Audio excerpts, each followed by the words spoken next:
exciting series. For some of you that are joining us for the first time, we want to sincerely appreciate you for finding time to be with us today. And hello to all of our network across Nigeria. Thank you all for joining as well. We will continue this series on youth development series titled Volunteerism. Today we'll be looking at moving the mission. Basically talking about teamwork, tool, and executive. Before we move forward with that, I will call on those who are shabby to quickly read the bio of our speaker for today. Those who are over to you. Good afternoon, Dan.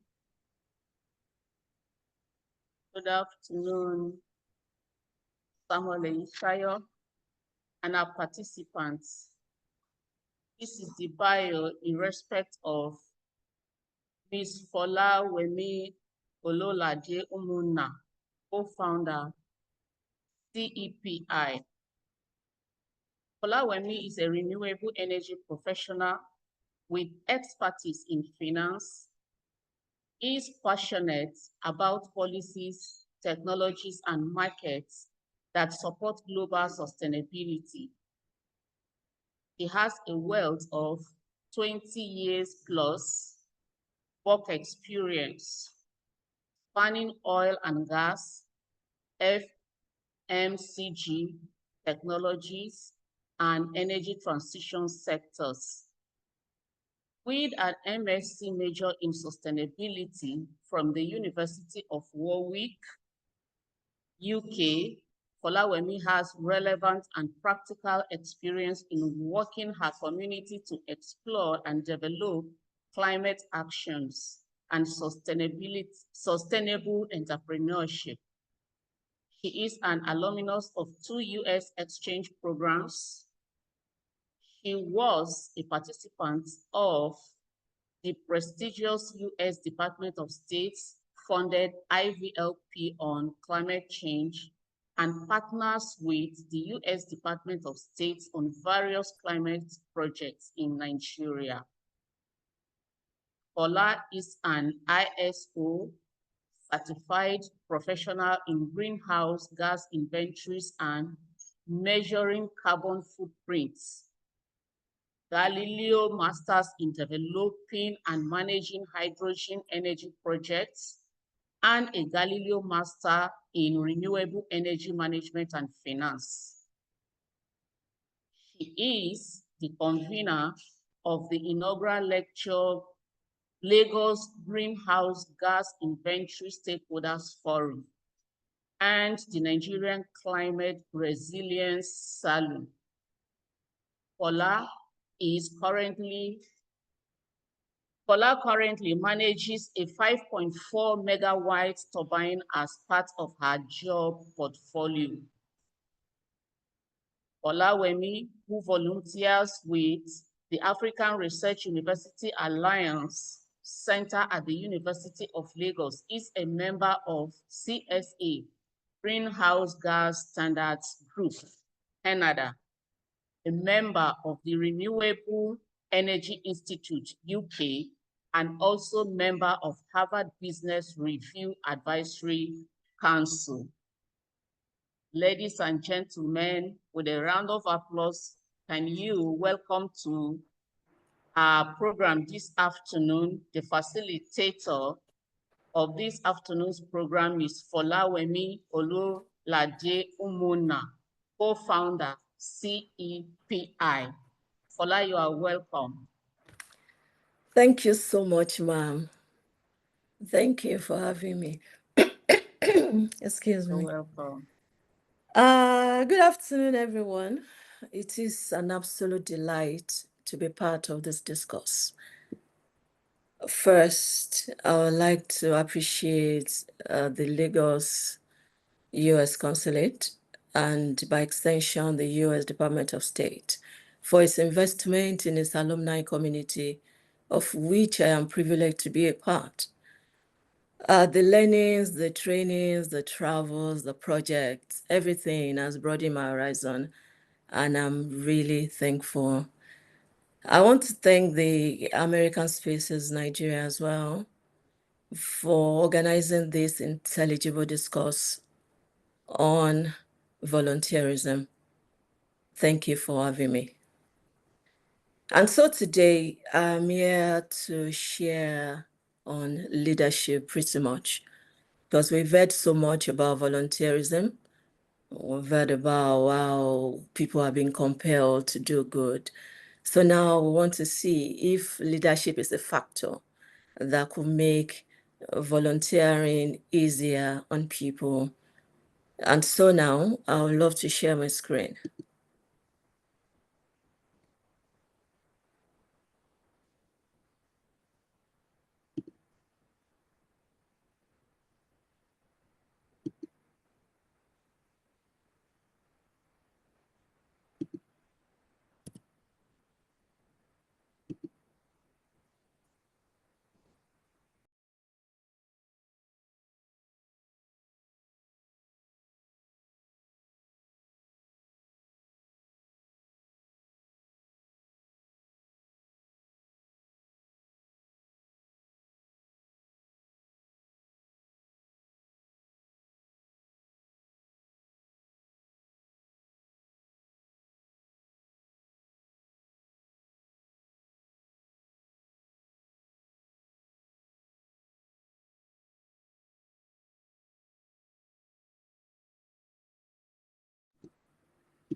Please, can you see my screen?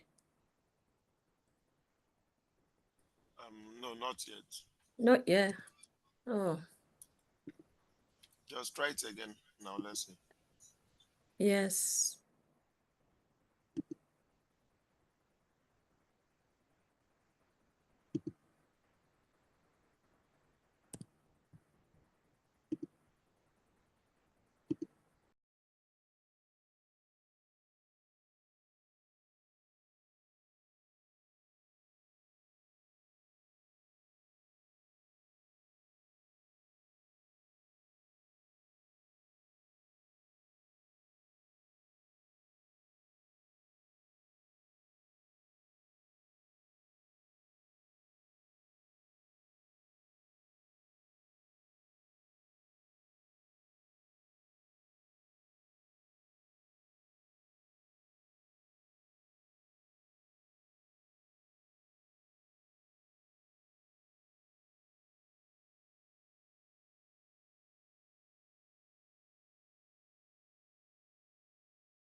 So sorry about that. You can see my screen now.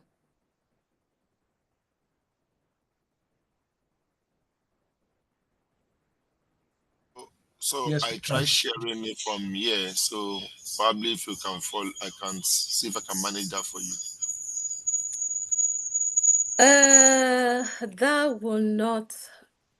That will not work because Let me I stop. can't go through all the slides. So I need to go at a certain pace. Okay. Sorry, let me try this again.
Yes, we can see your screen now.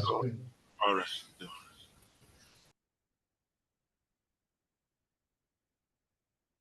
All right. My sincere apologies for that. So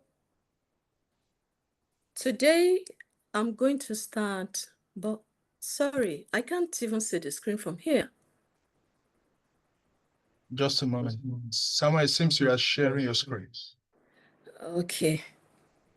So Just a moment, please. I am not. It's her screen. I think she clicked on share entire screen. So it's showing your entire screen. I'm not sharing from you.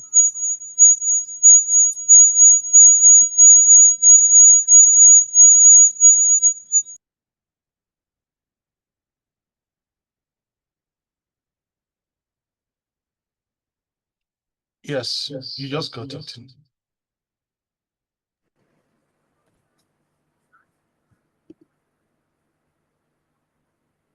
okay. Please, can you see my screen? Yes, but you need to put it on slide mode. On what? Don't worry. See, you don't Slide mode. just go ahead and proceed. Thank you. All right. Again, apologies for that. So I'm speaking to moving the mission, the place of teamwork, the place of tools and execution. How do we get leaders that are competent enough to undo volunteers in a way that executes our projects very lightly and correctly as well? Please, at this point, because I meant this session to be interactive, can we please bring out our phones and then Google mentimeter.com, please? When you get to mentimeter.com, well, there's a space for a code. At the time of there are just 2 questions. I'm going to display the questions and the code as well. And then we quickly answer, then we discuss around it. Because as much as possible today, I want us to take a definitive action into resolving this concept of volunteerism. How, as a people, as a community, how can we come together and not just talk about problems, but talk about how we can resolve this in our own space, in our own country, in our own state as well. Just about 2 minutes for that, please.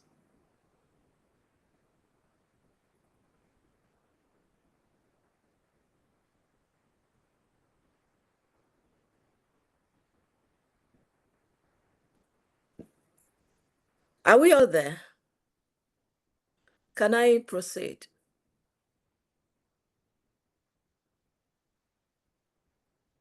Proceed, please. All right. So we're starting from how to mobilize volunteers. Like I said, the center of this session is on leadership. How can a leader structure a team of volunteers to successfully deliver on a project? And I mean not just delivering, but efficiently and effectively.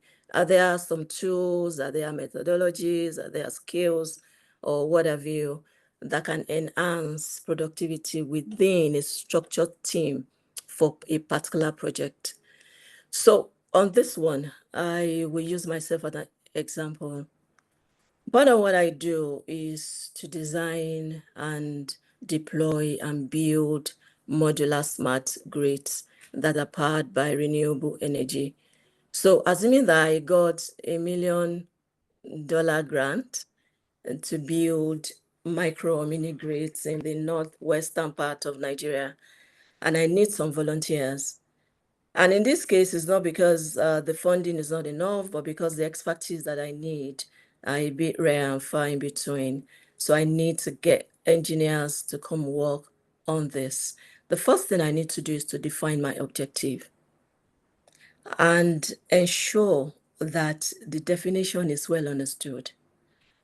In a little while in this session, we are going to get into communication. So this is the part of it to say that you have something in your mind doesn't translate to it being understood. You need to find the right context and the grammar to explain it to this person. And communication is not just talking. It's about talking and the next person or a group of people understand what you're saying. Then I establish clear rules. Are there overlapping rules? Are there things that can work concurrently? How does it impact on the overall assessment and delivery of my project? So we have key performance indicators, which are KPIs. If you are doing well, this is what it means. If you come late to work, if you don't deliver on this plan, these are the metrics that I'm used to measure if you are doing well or not. The third, how do I get those people? Depending on what you're working on, if it doesn't require so much of expertise, we could have referrals. You tell your family members to go to church and say, hey, I need A, B, C, D, please. Are there people who can do this for me? In events everywhere. But for me, because it's a bit specialized sector, I talk to my partners and say, please, I need your help. And to the fourth one, because my partners are working and then they're busy, I need to tailor this need to their lifestyle. They can work from home. I could say, please, I need you to design a mini grid of this scope, a mini grid of this capacity before the end of June, and they can do it in the comfort of their homes. However, it's not all jobs that can be done from the house. So engaging volunteers for projects, onboarding and training. Onboarding means you're bringing a new set of people into your space. You need to tell them what you want, your values, your goals, your culture, even how the sequence of the work is going to be. And then you define roles, responsibilities. I've spoken about that. We ensure that these roles align with their interests and skills. This is so key because if you want valuable people, you must get them judiciously engaged. So if I'm looking to have the right kind of people at the level that I want them, I can't bring them in and then today the internet is not working or something is not working. And I'm going to appropriately plan it to suit their interests and their skills so that they can deliver for me. We communicate regularly, updates, provide instructions. Sometimes things can change. We say, okay, this is what we thought we were going to do. This is how we're going to do it now. And then you will listen to feedback. Because sometimes those people are coming with fresh pair of eyes. They might see things you're not seeing, and then they'll be able to add value to that.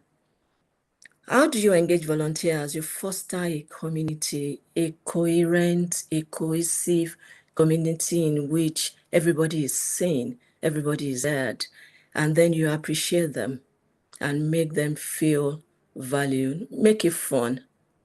It's very crucial. Then to retain your volunteers, show appreciations. A lot of us are as leaders, we are very distant from our team. We can be very authoritarian.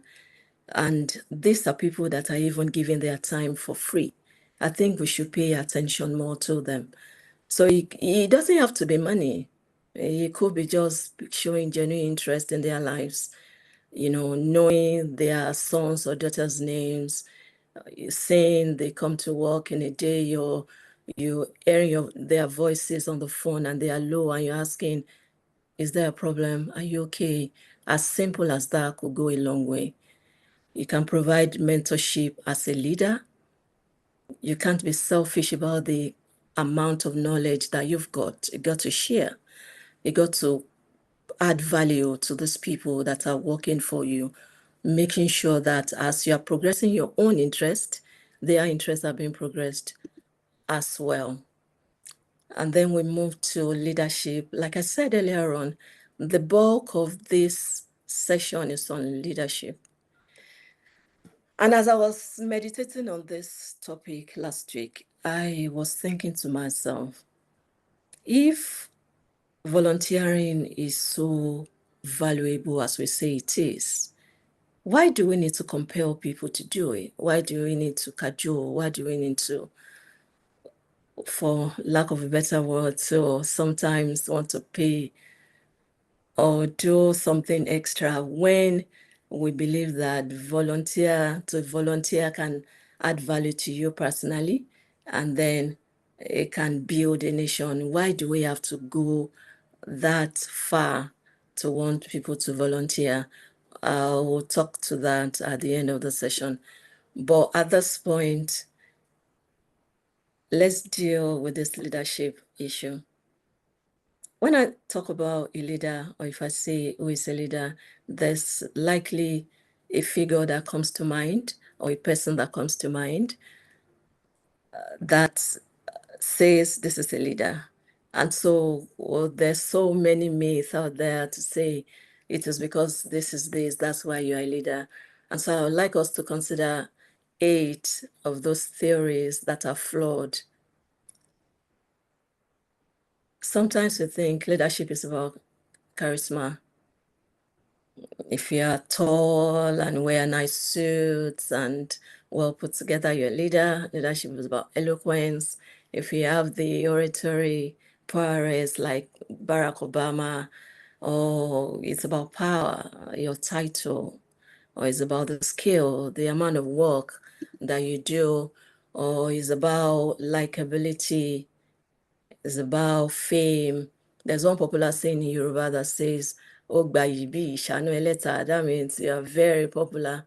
If you're that kind of person, that confers leadership on you. Or some people say it's about the power you wield or the level of seniority. All this, in fact, may confer to you the leadership title, but it does not automatically make you one. Leadership is a lot broader and deeper than that. So, what is leadership? It is a behavior, it is a process. Leadership is a verb. That means it's an action word, it's a doing, it's a being, it's who you are. It's not a name, it's not a place. And so that's why leadership is a verb and not a noun. It's about enabling others to reach their full potential. And according to John C. Maxwell, who we respect so well in the world of leadership theories, he said leadership is influence, no more, no less. So, what is leadership? It's about empowering and inspiring others to achieve a common goal. It focuses on the team, on the general good of the people, not I. A good leader will not be saying, I did this, I did that, I achieved that. It's about we. Then leadership can emerge from any level of society, organization. So a leader can be a janitor, a leader can be low on the ring. It doesn't have to be the tallest or the highest person in there. And so this further thoughts on leadership, the abilities and the qualities to guide, to motivate, to inspire, to achieve a common goal. There are some very key words in there, to guide, to motivate, to inspire. The volunteers that you are getting within for this project, this team that you're structuring, how are you guiding them? How do you motivate them? There are times on my projects that things get so difficult. You work all day, you work all night. How do you get people to start the next morning with so much vigor and sprint in their steps to do what they need to do? How do you make them want to complete? Because it's easy to start something sometimes, but to complete it can be very challenging. How do you lead this process to a concluding excellence, for lack of a better word? Leadership as exceptional. They can solve problems, they can train, they can mentor. It doesn't matter at what level. They make decisions, they are flexible, they are not rigid. And for a leader to be very effective, you must possess a range of skills. And I must say at this point that at this AI-enabled generation that we are, these skills are so imperative because all the technicalities that we used to have and we pride ourselves on are what robots and AI is taking over.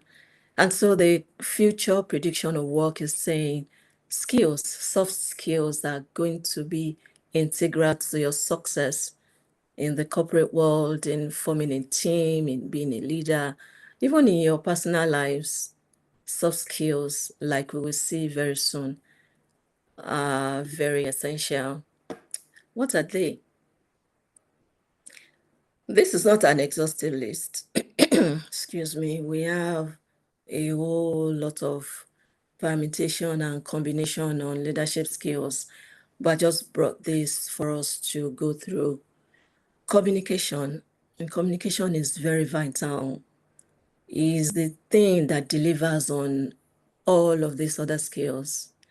It is very central to a successful execution of any project that you're going to be having with these volunteers. And sometimes we really don't get the idea of communication. We just believe, okay, you want to go and say something, you've said it, or you have these beautiful slides that you have prepared and you're presenting it. But are you asking yourself, is learning taking place? Do they really understand what you're saying? So I learned this skill, I learned this particular a few years ago. My very first house help, my mom sent an house help to me and said, Folayemi, I've tried this girl for 2 weeks. I think she's good for you. So she's going to come and then you negotiate with her what she's going to earn. And I said, okay. And she came, sweet girl. And I said, what's your name? Where are your parents? Just very basic questions. And then to the main thing about salary, I said, how much would you love to earn? And the girl went blank. And I repeated the question and I said, how much do you want to earn? And she didn't say anything. So my niece that was at an earshot now laughed and said, Auntie Fola, man so imboju. You know, she said it in Yoruba, like you speak too much grammar. And that you will have said to her, how much you won't collect. And so the girl smiled and I laughed. You know, as basic as that, about communication, about using the right language, speaking the language that somebody understands. And I'm not even talking about dialect alone, but coming to someone's level and headspace and mindset and nuances and understanding how to get across to people is very key.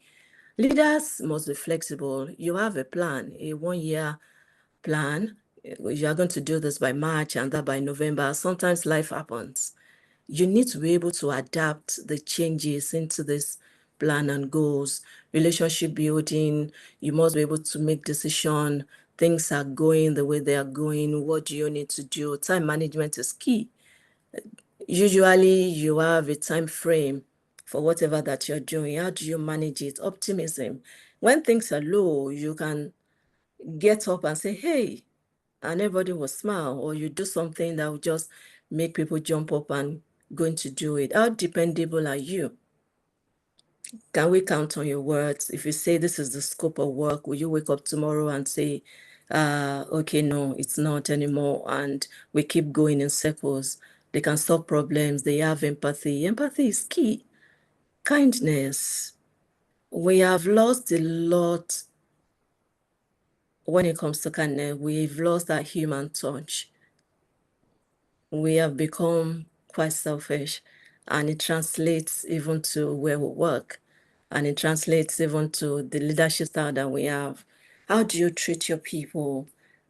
Integrity, honesty, by extension, accountability. We need to have that as leaders.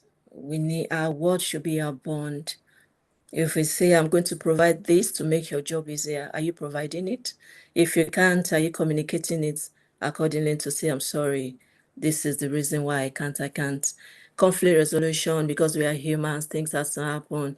You must know how to delegate. How many things can you do? So to get to what you need to get, you need to delegate. And then we get to this brain teaser. Please, if everyone can open the mentimeter.com.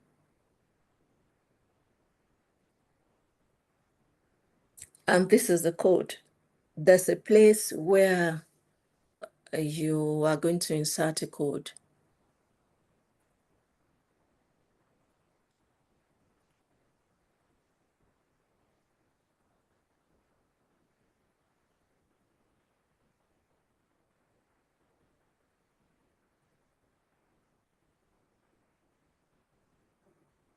Please, are we out there?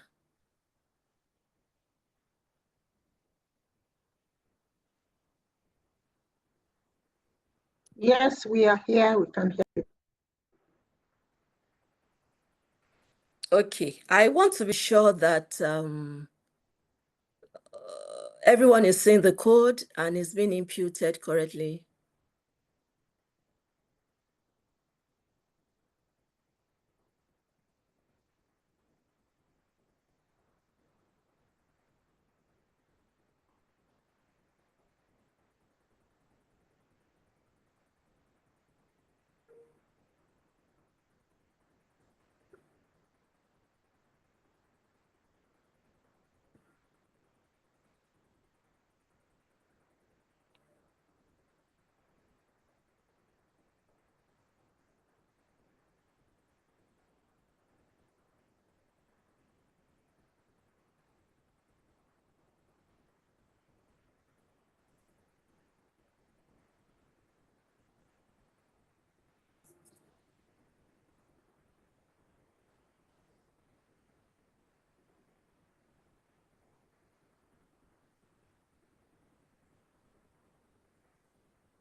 Please, can I change the screen now?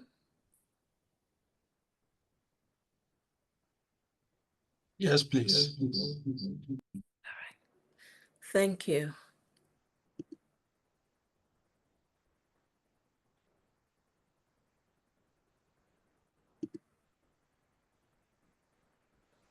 Oh, thank you so much. That is so responsive.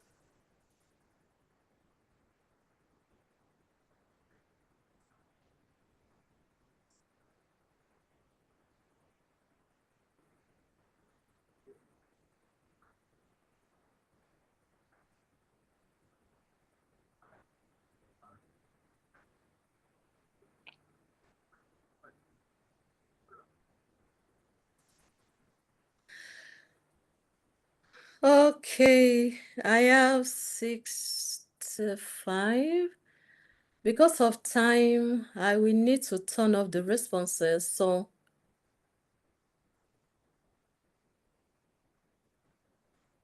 yeah. So from the screen, we could see that the highest number of people believe that communication is the most important leadership skill, followed by decision-making, empathy, integrity. Thank you so much. So this is the next question. If you have volunteered before, which of the leadership qualities did you find in your leader?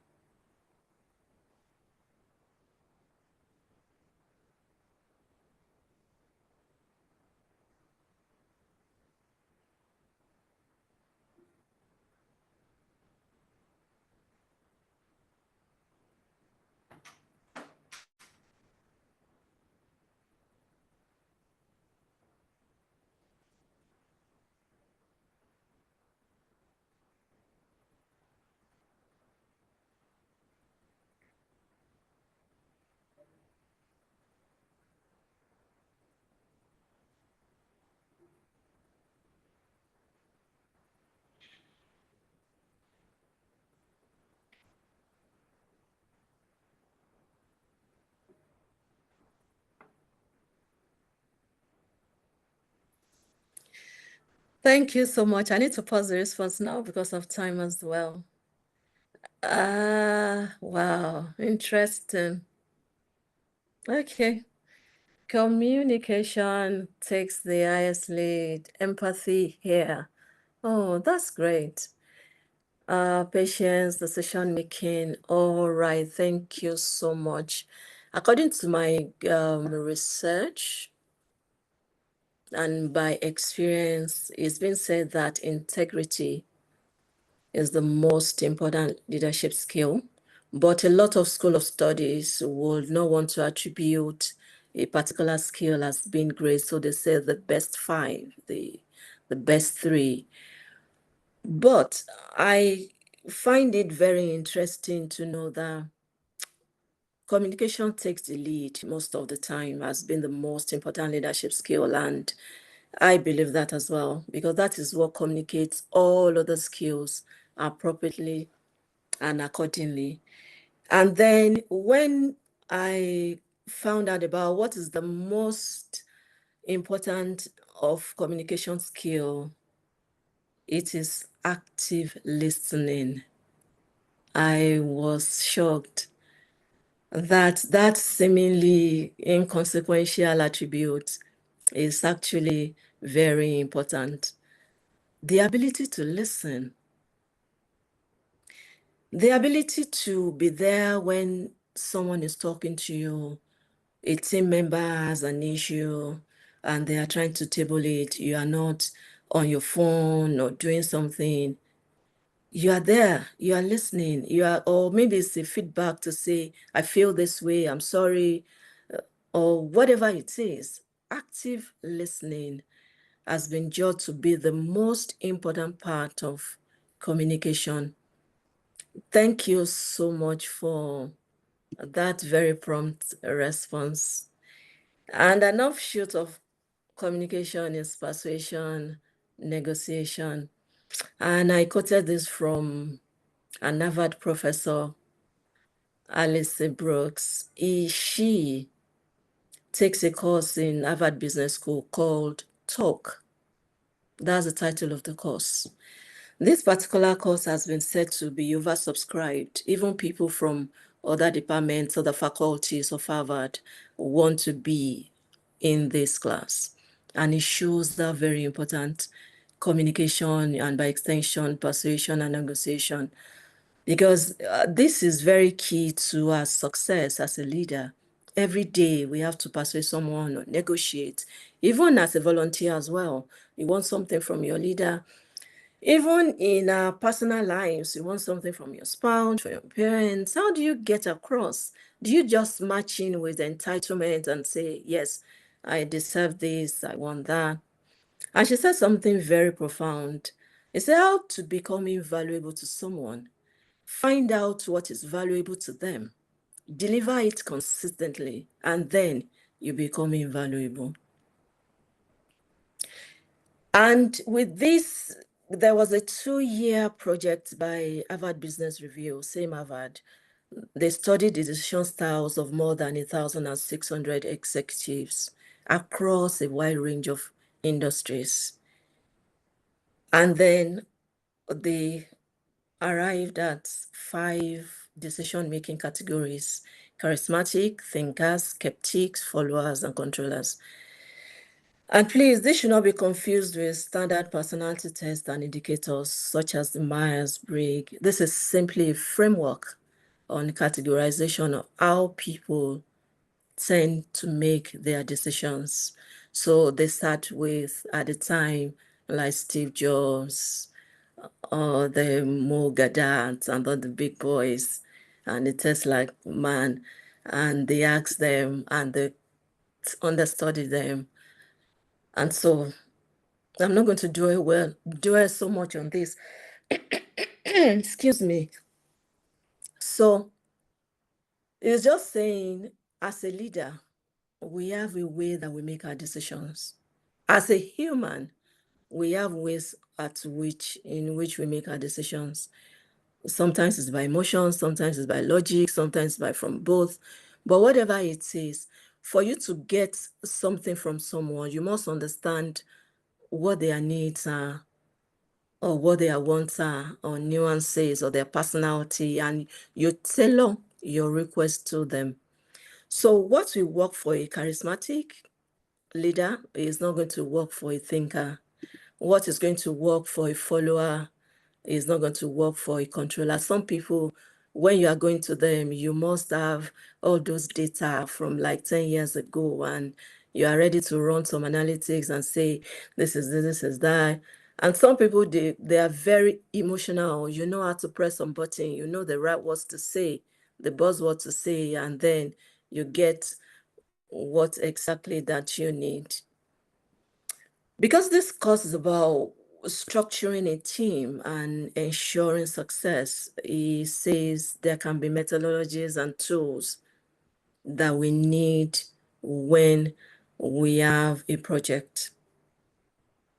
So this is an Eisenhower matrix.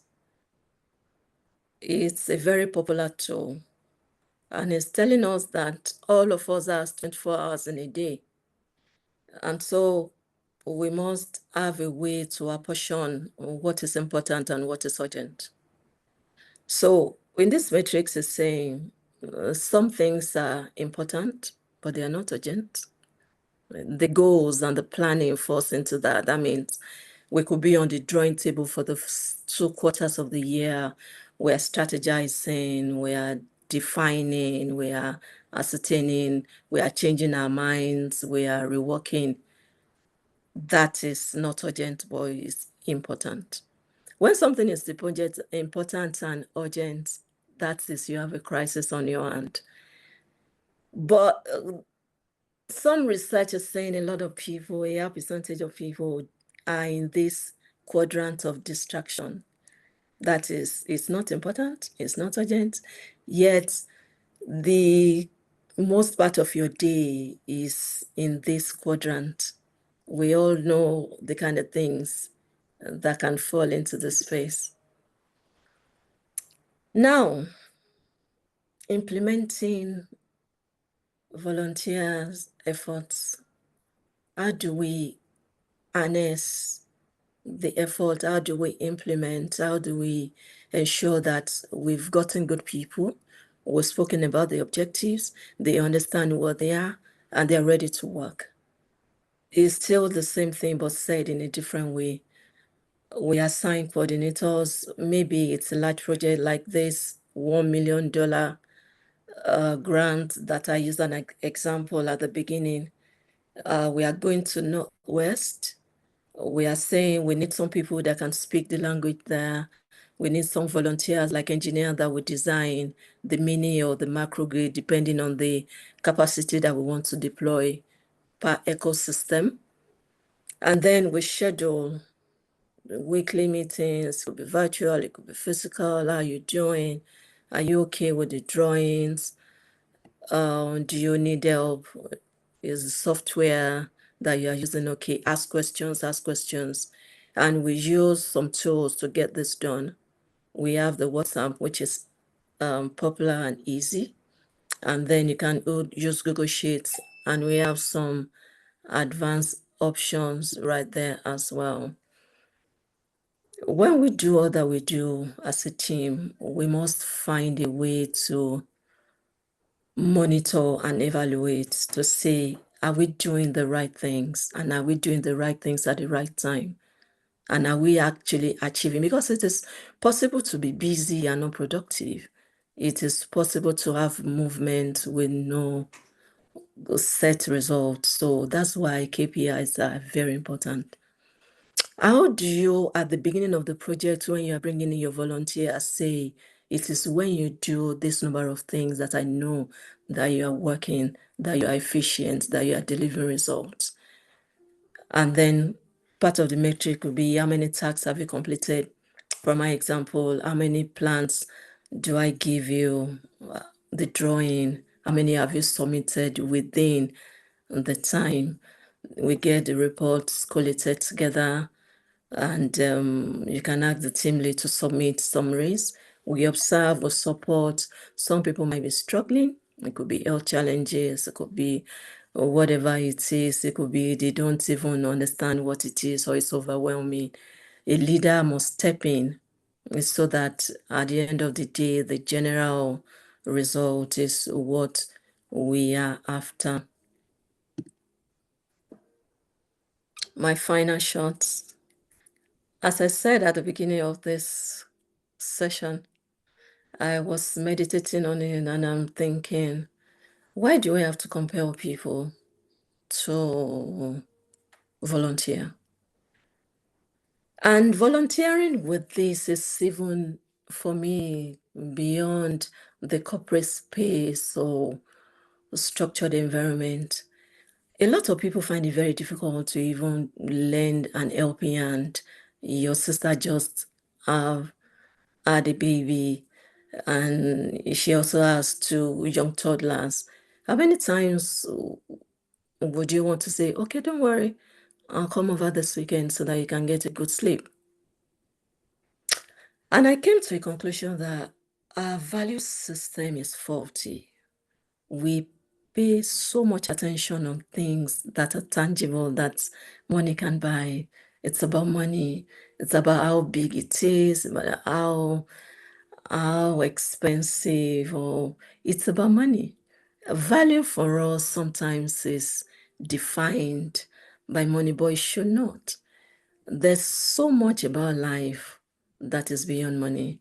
And if there's anything COVID pandemic has taught us, is that money has its limitation. Don't get me wrong, money is great.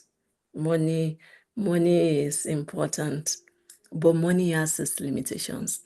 And so we must begin to see that adding value, having essence is really very important as the general scope of life and how we live and how we deliver. And if we have this at the back of our minds, it will be easier to volunteer in church, in work, anywhere. So I thought to bring to bear these 2 examples. We are well familiar with Tunde Onokoya, the Guinness World Record holder for chess, who turned his pain. He said he used to walk, I think in K2 or so. He turned his pain into something very great, so much so that he could get into the GWR. And he started mentoring kids, teaching them how to play chess, thereby taking them out of the streets. And now today, his name is everywhere. And more Gadat is an executive at Google X. He's actually one of the pioneering leaders in AI and robots. And of recent, he pulled out because he said the rate at which AI is growing is scary. He actually did a podcast that say it's so scary that it's worse than climate change. And he gave his reasons. I mean, this was 2-3 years ago. And I tell you, 90% of those things he said in that podcast has come to pass. And he has that life that all of us are looking for. You have a good job with fat paycheck, all the luxuries and trappings of life. He said he was the kind of person who will wake up in the morning and say, how will a purple Lamborghini or whatever it looks like? And he will go online, he will order, he will tell the dealership, and they will deliver that car before dawn. That's the kind of life that he had. But at some point, he gave up everything. He sold it off. He said he was looking for meaning. And then he founded 1 Billion Happy. He said he wanted to make as many people in life as happy as possible, and for people to know that money is not the answer to it.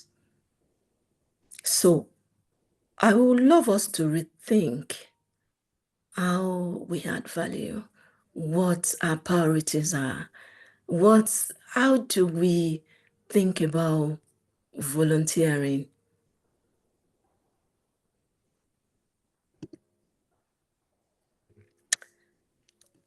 So, because I want us to take action, we are not going to be talking about problems all the time and not think about what next to do. I would love us to please fill out this form.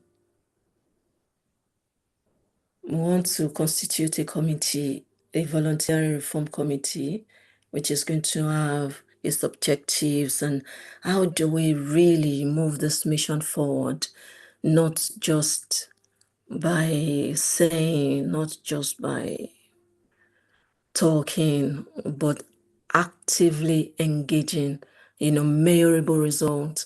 What can we do in our corner? What can we do in our state? And please, if you can fill out this Google form, we'll collate it, we will launch this committee, and then we'll decide together and get help in how to do this.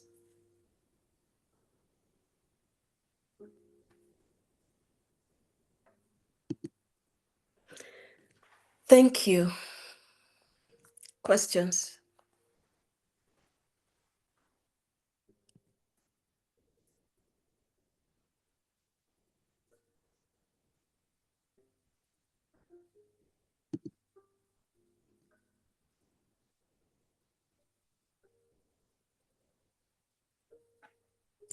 Hello? So thank you. Hello, could you please share your slide again, particularly to the point where you had the Google form link up, please? Oh, okay. Yes, thank you very much. You're welcome, sir. So thank you very much for your presentation, ma'am. And we'll now be taking questions. Please, spaces, if you have questions, can you just indicate by waving your hand, your virtual hands, so that I can call on you. You can also type in your question in the chat box, and we'll look at that as well. Any questions from here? Going into Abuja, any question? You have your hands up. Mr. Man, can I see other spaces?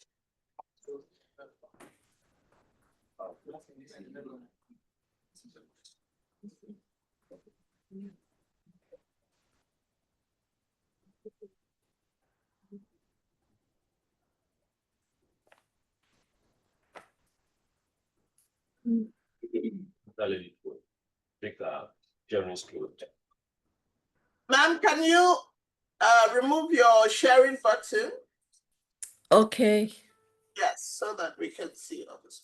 Thank you.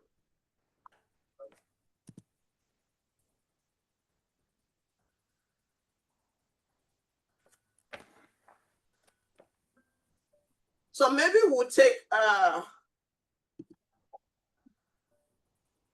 so we don't have so many questions online.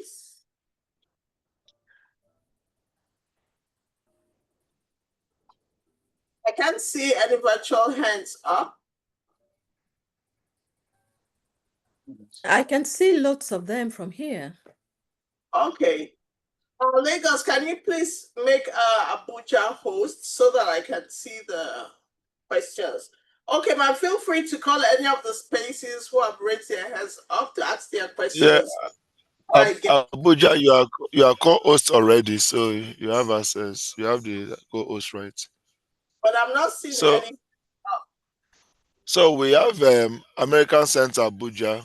You can unmute and ask your question, followed by Rose Daniel. Don't know where she's from. Rose Daniel? Abuja doesn't have any question. Okay, now I see you. Okay, thank you. Rose Daniel, let's take your question. Can you unmute and ask your question?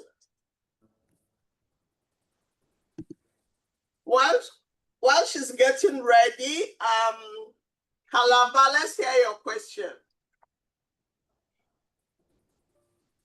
Calabar, are you ready?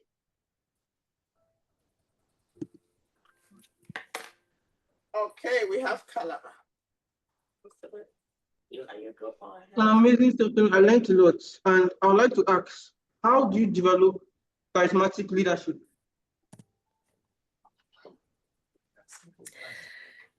Okay. You want to take another one because this is very direct. So just put that down, ma'am, and then we can do one more. Sokoto, can we hear your question? Thank you, Calabar. Sokoto, yes. Unmute your microphone and Very ask. much. Good afternoon.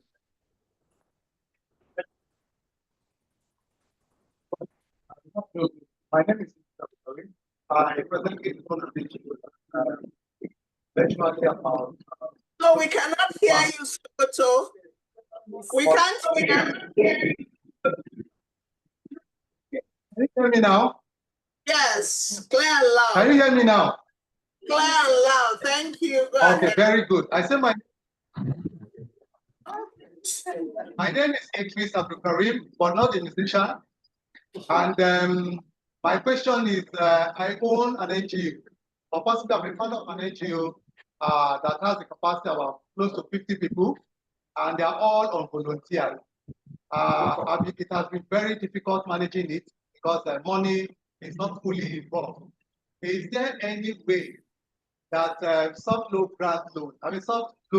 or grant sort of can be made available for such growing or upcoming non-profit organization or NGO or CSOs? Thank you. Thank you, Sokoto. Over to you, ma'am. All right. So, hello, I don't know if you can hear me. yes, I can, clearly. He's going to respond to these two questions before we take yours, Rose. So just hold on. All right, okay. Yes. Go ahead, ma'am. All right, thank you. The first question, how do you develop a charismatic leadership kind of skill? If I get that question correctly. So first, a lot of these are innate. I mean, they are inherent. It's who you are. That's why you have extroverts and you have introverts. Some people are naturally very cheerful. You know, some people are not. But this thing can be learned. You can decide on a 30-day challenge and say, I'm going to smile more. I'm going to laugh more. I'm going to be patient. I'm going to be open. When someone is talking to me, I will put my phone down and then I will listen. It's part of being charismatic, of being, the kind of person people want to come about, the kind of people want to talk to. Active listening is actually very powerful. If you've been with people that when you're talking, they won't interrupt you, they won't say anything, they will listen. You will really love to be around those people, and that's part of being charismatic. So yes, it can be learned by these few things. And then, Mr. Abdul Karim, you have 50 volunteers. The best way to get a grant, to get any form of funding, is to be able to project the value of what you're doing, of what you have done. Have a proof of concept to say, hey, this is what we have been doing. This is how far that we have gotten to. This is all the things that we have achieved. But we've done 1, 2, 3, 4 phases of this. We are now in the 5th. Please come and help. It's very difficult for you to want to help someone who hasn't lifted the load themselves or who cannot actually boast or declare that I've done something, I've made an effort, and I've achieved this. So please, sir, I don't know what your NGO is into, but I'm sure you've done a couple of things that you can showcase. That is the beginning of getting a grant or a funding. I hope you're satisfied with that. Thank you very much, ma'am. So we'll go to Rose next. Rose? Okay, thank you so much, ma'am. Thank you for this brilliant and insightful presentation. My question is, In an organization where the executive director and the deputy executive director have the same leadership skill, like being empathetic, being flexible, and all that, do you think we will get a good result from the volunteers, or they will take the leadership for granted? Thank you. For that beautiful question. Next, we'll go to American Center, Lagos. American Center, Lagos. Go ahead and ask your question. Hello, everyone. Go ahead. Hello, good afternoon, everyone. Good afternoon, we can hear you. Okay, so I have a question. Okay, the sound of your audio isn't really good.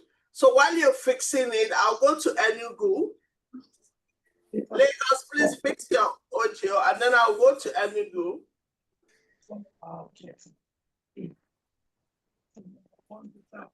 Enugu, are you ready, or we should go to the next? Awesome. Go ahead. Okay, I have a question. Lagos. Hey, hold on, Lagos. Hold on. Let's go to Enugu. All right, Enugu is ready, ma'am. Go ahead. All right, thank you. The question is, how do we determine our leadership, personality? Because in the course of your slide presentation, you mentioned there might be some personality tests you can take and everything. So are there certain personality tests, like sites or websites, that would help us assess our leadership personalities? And second question, ma'am, please. In your field of study, climate change and the rest, you've been a leader, at least spanning over 5 years now. So how have you been able to address the challenges that have come, in your area of administration, and how can we as young people apply that to our lives and to becoming future leaders? Thank you, ma'am. Thank you. Over to you, ma'am. Thank you so much. The first question, thank you for your kind words. So you were asking that if the chairman and probably the CEO has the same comparative decision-making style or personality, how do you navigate between both of them? My answer would be, everybody in life has a language that they understand. And I'm not talking about dialect. There are some children, it is by cane.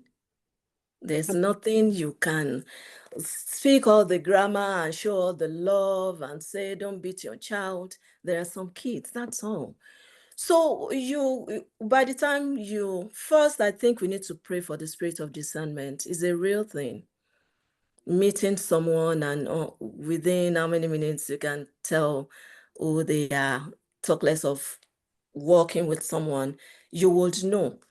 There are some leaders, you don't go to them and talk about your problems and cry. They don't care. You go to them with facts and figures. So even if both of them are the same, you will find the logic that works for both of them. There is something. So it is first to determine how to get across to them. And like Professor Brooks said, always find out what everybody wants something. Even that very difficult leader, it could be he wants results, it could be he wants you to be closing very late, it could be whatever the thing is. Find it and give it to them, and you will get what you want. The second question, how to determine a personality of a leader.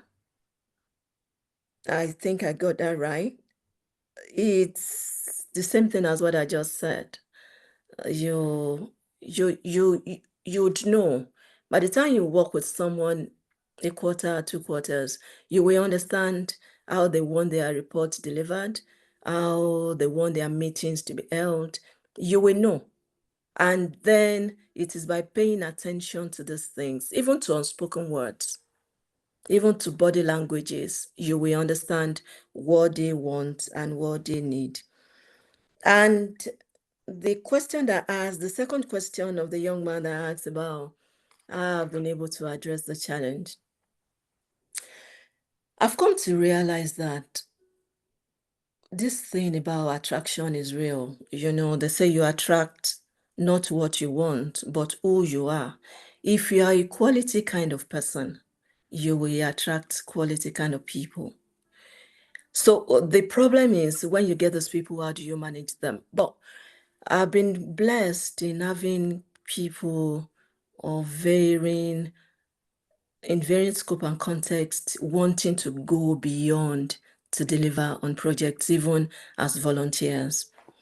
Because when you are passionate about what you do and you define it very well and you're fair and you're kind and you're empathetic and they can talk to you, people who want to invest in you, it's amazing. Because everyone will want to be involved in a greater cause that is beyond them, that is greater than them. In all of this volunteerism that we're talking about, that people are sluggish in getting on board. If tomorrow now there's a thing that comes out and say, Chevron Nigeria needs 3 volunteers, all they want to do is to be serving a cup of coffee in the morning and all that. Even you with a master's, you want to go to Chevron. It's a brand, it's a value, it's derivable, it's something that you do. And once you get into that space where you build that brand, people will want to come and even oversubscribe. So that's my answer to that. Thank you. All right, now thank you very much, ma'am. And we'll go to Lagos. After Lagos, we'll take a question from Oka. I think I saw Oka up. Please, if you don't have any question, put down your virtual hands. If you've asked your question, also put down your virtual hands for this round. So Lagos, go to you. Okay, good afternoon, everyone. Hope everyone can hear me now. Yes, we can hear you. Okay, I have 2 questions to ask, and it's more of practical cleansing, sharing. So the first one is, how do you deal with situations when you need expert volunteers, but you have 0 to Sorry, you are cracking. Sorry, the line is cracking. It's blurry. I'm not able to take your question. Maybe you should write it in the chat, please. Yes, please type it. Okay, I'll type it then. I'll type it. Thank you very much. Thank you, Lagos. Oka, are you there? Oka, let's take your question. All right. Fine. Just be where you are. Be where you are. They're waiting for you. Oka, are you ready? Yes. Yes. Okay, go ahead. Good afternoon, everyone. Okay. Can you hear me? Yeah. Okay. Good afternoon, everyone. Okay. Good afternoon. These teachings are really very nice. I really jotted a lot, and thank you so much for this teaching. I really go straight to your question. Straight to your question. In a world where everyone thinks that money is everything, yes, money is very, very important. But in a world where everyone thinks that money is everything, how do we make them understand, or how do we invite in them to know that adding value in the life of people is worth more than money? Onka, we can hardly hear you. It's not audible, and you spend the time greeting us. We appreciate that. Can you please type your question in the chat box? She asked. In a world where everyone thinks that money is everything, how do we make them understand? Onka, you're still not clear. Can you type your question? Thank you. I can actually hear her. I actually hear her. I hear her too from here. Or let her come closer to the mic. You come closer to the mic.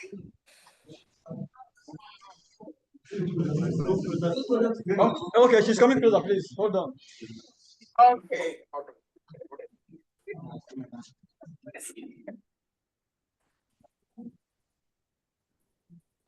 you have 2 minutes. Yeah. Okay. Thank you very much.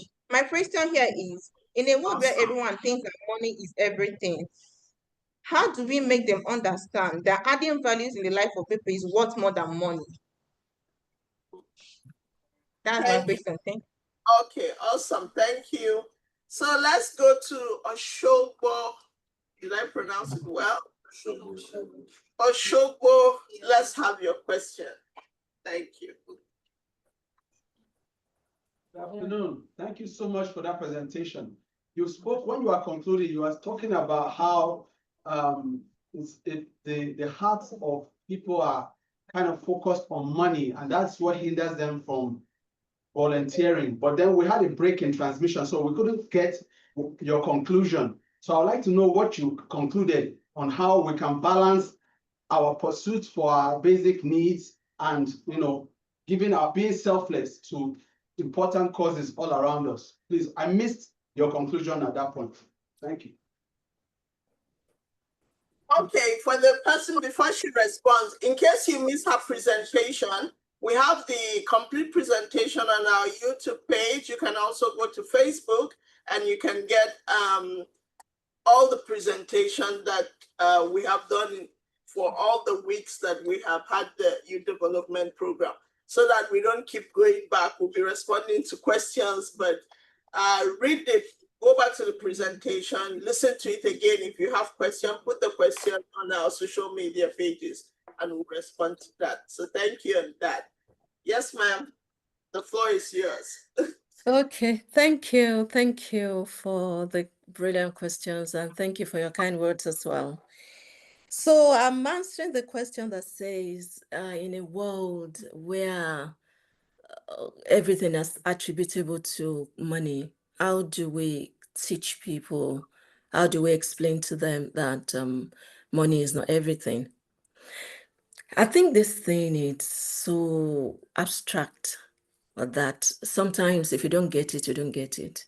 And until a point when life happens to you or you get into circumstances where you see money fail. Part of what I do is working with a group of emeritus professors in the field of medicine. And I was there during coronavirus and even years later. In fact, when you are in an environment of a teaching hospital in particular, you see how very useless money is. Because you have all this money and there's nothing that you can do to save a life or make them feel better or something. So it depends on who these people are that you want to imbibe this culture of value to. If it's somebody like your cousin or your daughter or someone that you can hold in the hand and say, oh yeah, let's go. Or your friend or something, go to these places where you see.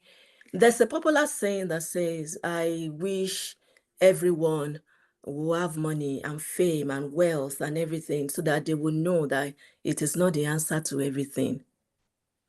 So I think this is a life's journey. It is something that you learn at your pace. It's just that some people are smart enough to develop character quite early in life by virtue of whatever circumstance it is, to know that money has its own place, but don't put it in another place.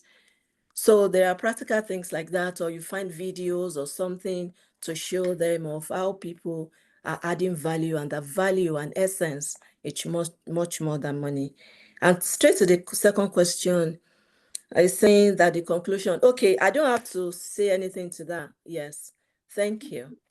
Since I think there are a lot of hands online, so if we go back, it's more like we're repeating the same thing over again. All right. So, thank you, ma'am. Uyo, your hands have been up. It's your turn now. Okay. Thank you very much. My question is, what tools or digital platforms have you found most effective in organizing and managing volunteer efforts? Also, how do you handle conflicts or misunderstandings within a volunteer team? Can you share a real experience where teamwork turned a struggling project into success? Thank you.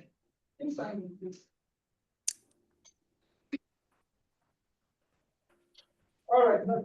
Did you get that, ma'am? Yes, I did. Should I go ahead and do that? Yes, go ahead. And then there are other questions online that you can also respond to on the chat box. Okay, so yes, Okay. ma'am, I can. What tools have you found most effective? For me, workflow methodology, it's a brilliant tool for me. Workflow process. Because a lot of times we bloat this thing out of proportion, like, but sometimes the thing that delivers efficiency and effectiveness are the little things you do every day. Can you define, if I say in 10 steps, what you do in a day, starting from when you're walking through the door and turn on your computer, what is the first thing to do, and the second and the third?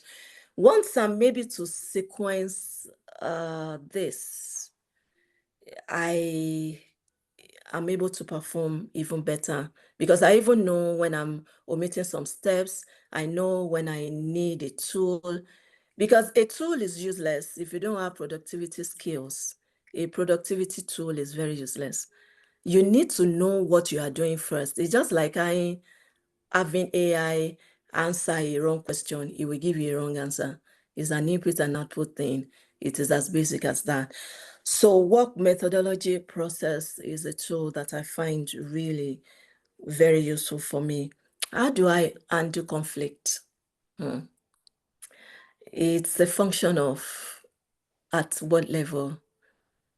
So if I'm trying to give a scenario, so there are times, because I deal in a very technical space, you have this superiority thing among the engineers. They are volunteers, and so sometimes you need to treat them like eggs, and you know that they are doing a lot because it's a lot of work.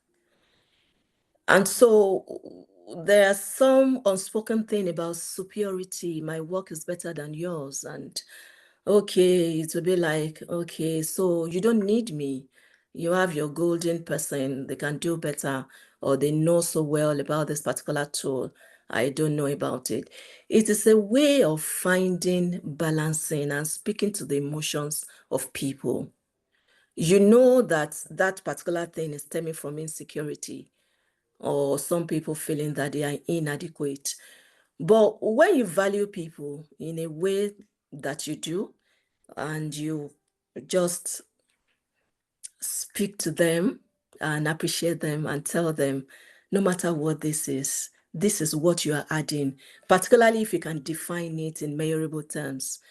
You see, this plan that you have done is what has helped us to deliver on this, even though you think it's small. If we have not, this project will have been 4 weeks delayed or 3 weeks delayed. Paint it to them, thank them, let them know that you see it and you appreciate it. So that's one conflict that I had of recent that I deal with. So there are a few questions online. How do you deal with situations when you need volunteers with expert skill set but zero to low budget? I spoke to this earlier on. If you have a valuable project, that's why I use the example of a Chevron. If you have a valuable project that the value proposition is very obvious, and you sell it in a way to say, hey, you are going to be learning from this, particularly because it's an expert skill set, you know that theory is not the same thing as practical. Come and work on this hands-on, put it on your CV and see how this will work for you. This has helped me a lot in my professional journey. The second question is, in situation when you have volunteers who are not willing to put optimal effort and commit to the objectives, do you kick them out? If so, where is your empathy as a leadership skill? So for me, I was having this discussion with someone last week, The first thing you need to do, even in life, is ensure that you get a good quality thing. When you get a good quality thing, even if it's your shoes or your bag or people, you won't have so much issues. Maintenance will be low. It's like renting a house that is run down and a newly built house. The kind of investment that you are going to be making will be different. So I've been very blessed in attracting real valuable people. I don't need to beg. I don't need to plead. And particularly because the space that I operate in is very technical, like I said, you must have gotten to a level for you to, but I understand that not all projects are run that way. So don't be in a hurry to just say, oh yeah, everybody come. Just you must too have a baseline to say, attitude matter. Attitude is everything. It doesn't matter how very brilliant you are and all that. If you are not a team player, you are going to affect my project. Another question says instances where volunteerism is abused by said leaders, platform founders who use them to project or task that produces financial gains for themselves. These said leaders do not show form of financial appreciation to the team. How should other leaders and volunteers handle this? Okay, so now I'm saying financial air again. Everything is not about money. There's something called skill stacking, where you have some complementary skills to your main skill. The best way to get it is through volunteerism. You see, a lot of the time we think we have employment problem. Yes, we do, but employability is a problem as well. So sometimes all you need to do is fine-tune your communication skill, writing skill, speaking skill. Go and volunteer in such spaces. The first place I volunteered was in an institute where I need to proofread like hundreds of pages of theses and working with this bunch of professors and all that. Years later, it helped me when I had to go for a year of research abroad. So don't go in with the mindset of what shall I earn? What's my product? Go with what value? What can I learn? And it will help. Another question says, please, we will appreciate if the slides for this present segment on volunteering is shared with our directors to truly. Okay. Thank you, ma'am. Those are the questions that are here now. Okay, thank you. That's noted for the person who asked about sharing the prison. We will do that. Okay, coming back to Abuja, we have American Space Abuja. Your hands up. So please ask your question, and then we have American Center Abuja also. So American Space Abuja, over to you. Yeah, good day. Thank you. Yeah, good day. Can you hear me? My name is Chima Ernest Okoli, and I would really love to ask. Thank you for your presentation thus far. I'd really love to ask because the reality that we have here in this part of the world, some of the people who are serial volunteers now are more technical or more competent, as it were, or more aware as regards personality type, personality traits, value, if possible, some other frameworks and another helps one with streamlining their value and offering value. How would you say that one should communicate these upwards, especially when it's a project that one is really passionate about and some of the people who are the major people on the project who you are volunteering with do not really have a grasp of some of these things and cannot relate. So that's the major question that I have to Sorry, ask. sorry. Can I say I don't understand the question so that I don't preempt the answer? So you go. Okay, so this is it. You are training volunteers, basically a lot of people to get into volunteering, and we have this plethora of knowledge that has happened for about 5 weeks now, thereabout, and we say someone from here gets on the project, volunteers, puts it into practice, and the leadership structure, as it were, on the project is not as detailed with some of the new information that we have and all of that, how do you pass it across in such a, I don't know if that's... Okay, so if it is not detailed, what information would you want to pass across? Is it that you're saying there's a deficiency in the objectives and you want to suggest? So we've spoken about personality types, spoken about value. One very important thing also is about communication and being so clear. However, a lot of people who are serial volunteers here can also testify to the fact that I mean, when you come every Tuesday, you hear questions like, oh, what of people who are just choosing, who do not really understand the value of this volunteering and all of that. So there could be a mismatch where the volunteers understand some of these concepts as regards the whole volunteering experience. And that's why they're even doing it in the first place. However, the leadership is not abreast with some of the issues. So how can we, but we need, some of us still need this volunteering experience for whatever reason. Yeah, thank you. I think the question is, with what they have learned today, how do they pass it across to some of the leaders who are heading their volunteerism group? Yes, I get it. Thank you. Okay, so it boils down to communication. It boils down to understanding the leadership traits of those people as well. If they are very sensitive people, can be, particular, I'm sorry, like men with ego, you can't challenge and say, you don't know what you're saying, or I have a better idea than you. So can you present something that says, oh, this is another scenario. If we do it this way, our result will be 10x. Don't go and say, do it this way. Just say, can you consider this? And make the option say 1, 2, 3.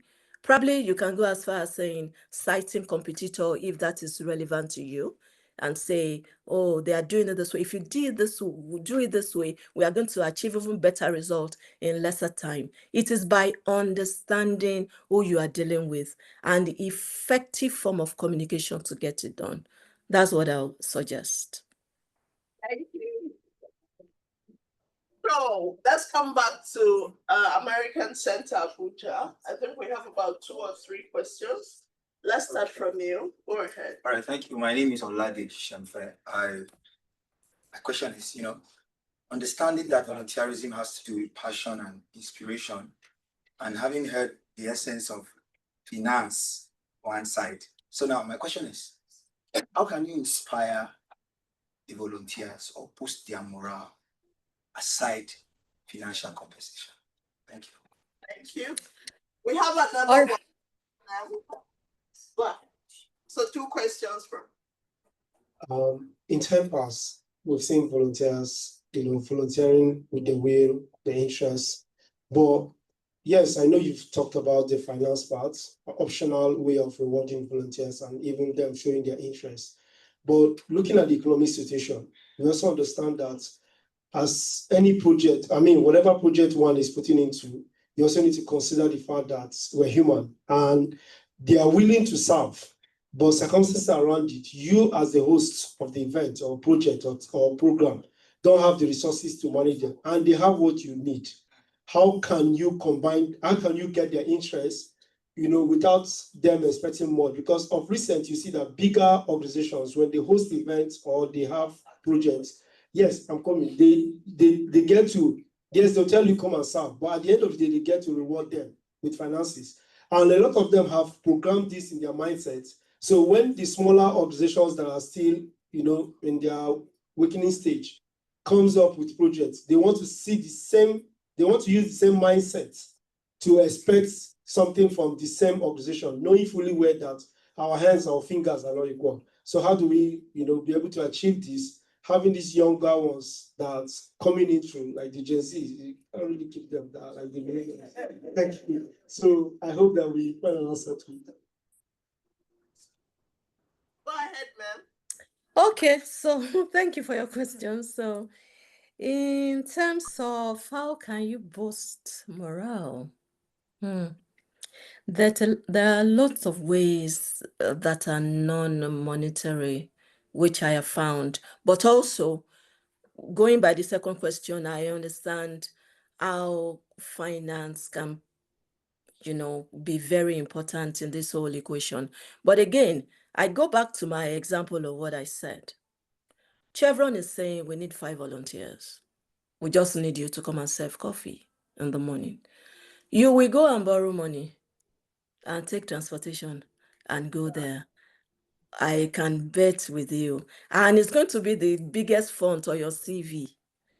Chevron, Nigeria Limited, Lekki, Lagos. You see, so it boils down to this value proposition that I'm talking about. I'm not going to discount that money is essential. Oh, it is. Because sometimes people really do not have. But when you are in that circumstance, 2 things comes to mind. It's either you are sure that people you are getting are not on that level, because there's no way, you can't afford it. Or you know that, okay, these are the skills, you are short of time and you need to do this. And you make provision, even out of pocket, to want to do this. Or you get some collaboration with some shops or organizations or wherever where you can give them a voucher or a token. I'm just thinking out of my head, something to just say thank you, to make them feel very valuable. But we should understand that while getting volunteers, and I know this might be difficult, they need to understand that it is because we do not have money. That's why we really need this. Even though I will love another narrative that says, don't volunteer just because there's money or no money. Let it be a lifestyle. Let it be a part of you to say, I have this value, I can deliver it, and I have a space to deliver it. So I think I've answered the 2 questions all at once. Thank you very much again, ma'am. American Space Abuja, I think that's the only hands up at the moment. Did you forget to put down your hands, or you truly have a question? American Space Abuja, if you have a question, then we can just take that as the last question. Okay, so you forgot that you left your hands up. Thank you, everyone. Please, let's put our hands together for our speaker. Thank you very much, ma'am. It's been a wonderful time with you this afternoon. We've learned so much, and I hope that for everyone listening, we'll go ahead and volunteer to do, tell people about volunteerism as well, and we'll put to practice some of the things that we have heard. In case you need to listen to this also, please go back to our social media platforms and listen to what she has said today. In case you have any questions, I'm repeating it again, put it on the Facebook page and we'll get her to respond and we'll give you feedback. So on this note, we want to say thank you to everyone. Thank you to all the American Spaces as well. It's an honor to have you, ma'am. We hope that very soon or in the near future, we'll have you come back to talk to us again on a different aspect of some of the things you're working on, and we'll learn more from you. So we say thank you very much. Let's give her a round of applause. So she said something that I found profound. Now that I'm about to round up and close the session, she said, employability is a problem. A lot of us say no employment, but she said employability is a problem. On this note, I want to say on Monday, we're having our youth employability webinar. So keep a day with us, please. On Monday, go to our social media platforms. You find all announcement for our programs. And this is also the eve of our youth development series. Our last session will take place next week, Tuesday. And we hope to see you again in our program. So thank you very much and have a restful evening. Thank you, everyone. Bye. Bye. Bye.